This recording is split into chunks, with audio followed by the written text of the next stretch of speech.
Hi, and thanks for checking out this job. I mean, this literally could be the easiest job available on the entire Upwork network system. So this may be a great opportunity for you if you have some time. It doesn't involve basically any skills at all. It's basically data extraction. So let me show you exactly what we're looking to do and what's required.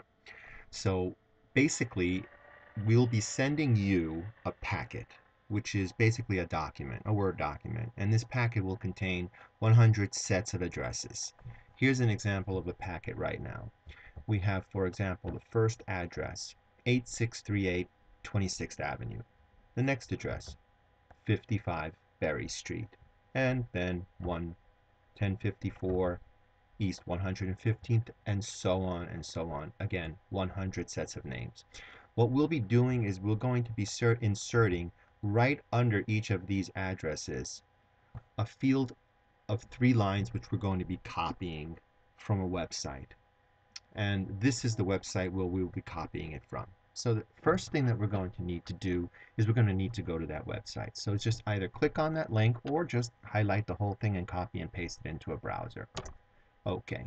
If you click on it, here we are. Basically, we're in the New York City Department of Finance's website. And here are the fields that we care about. So we're going to be inputting the house number, which is that first field, 8638. And then the 26th Avenue is going to go into this second field, which is street name. Now, I like to set this up so that I don't have to keep alt-tabbing and switching between these windows. And the way I like to do that is I like to compress this Word document all the way as a little sliver on the left side of the screen here. Okay?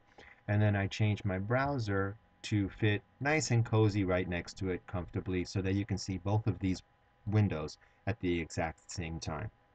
So, depending upon which packet you get, it'll be listed as one of the 5 boroughs. In this particular case, it's going to be Brooklyn. But you notice here we have to select, instead of the borough of Manhattan, we have to select Brooklyn. Now this is a one-time thing. You won't have to do this on each name. You set it once to Brooklyn, and you are done. You're not going to touch this field again for this entire packet.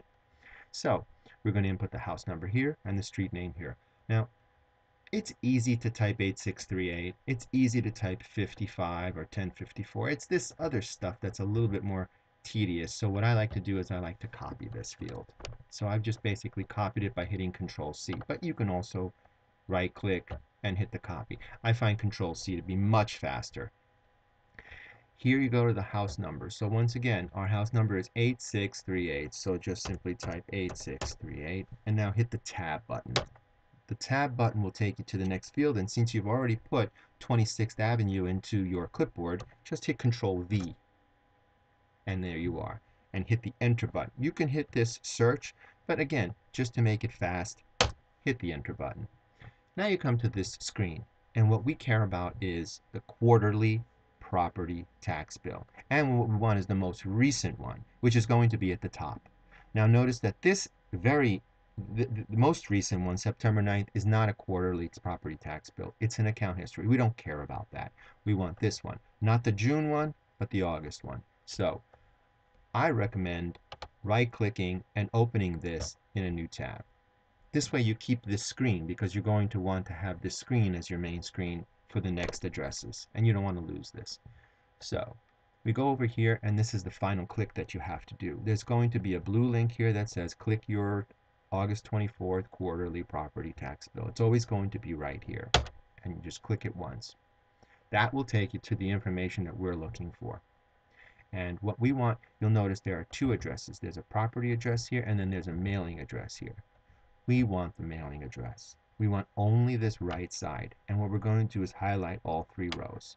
And again, you're going to either right click and copy, or you use the Control C feature, which is a lot faster.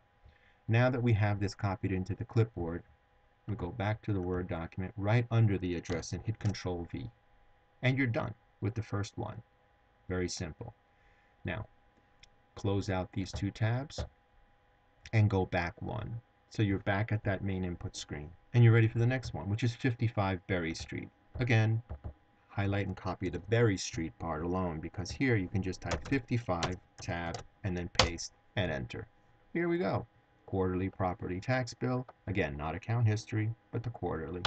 Right click, open a new tab. Go up here and click on that first blue link. Voila, here we are. Copy and put it right under there. Make sure you leave a space between each one of these. They have to be separated. Great. Once again, we're done on the second one. Look how fast these can go. You can really bang out a whole 100 of these, and I mean, depending on how fast you work, you can be listening to music or whatever, maybe even watching TV. Don't distract yourself too much because these will be verified and they have to be accurate. So here we go. 1054 East 105th Street. I copied that. Easy to type. 1054, tab, paste, enter, quarterly, new tab, click on the blue link, and here we go. Now here's a case where you notice that the address is different. See, we want the right side because this is the address we want, the 1190. Not this address. We want this right side. So again, copy,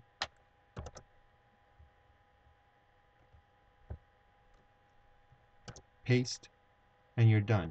8812 19th Avenue. Copying the 19th Avenue, closing these two tabs, backing up one, entering the street, which is again 8812, tab, paste, enter, quarterly, new tab, click, copy, and paste. As you can see, you don't need to do that. You can see this can actually go quite quickly. Here we are again, 1943 Cropsey Avenue. Copy Cropsey, close these out, back up one, type the street, which is 1943, tab, paste, done, quarterly, blue link, here we go, and that's basically it. So we keep doing this until we all finish 100, and when you do finish the 100, save. I would recommend you save this as you go regularly so you don't lose your data, but save this document, send this back to us. We'll verify for its accuracy by testing a couple of them. I'm sure they're going to be accurate, and at that point, we immediately get paid on this packet. Then you can download a second packet. Now, if you have to, for example, if you can't finish one packet in that day, that's fine, but they each have to be returned. Packets have to be returned within 24 hours. This is a matter of timing. These packets will become available in roughly the first week of every month, and we'll have dozens of these packets. But once they're completed, we won't have any packets until the following month. So we can't have you holding on to this because we need to have all of these packets completed within the first couple of days of their release. So when you send them back, you get paid, you get a new packet if you wish, and then you can continue working on this. We can bang out 5, even 10 packets like this a day, make yourself $50 or $100 a day, and again, go on to the next day and get more packets.